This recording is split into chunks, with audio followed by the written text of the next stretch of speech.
سلام به قسمت سوم خوش اومدی. آقا بیا او دختر باشد. بیا تو. آقا دختر از اینا نباید کنه.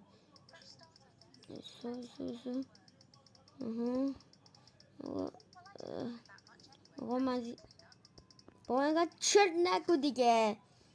آقا بیا با تو بگردم. آقا سلام. بیا ببینم اینجا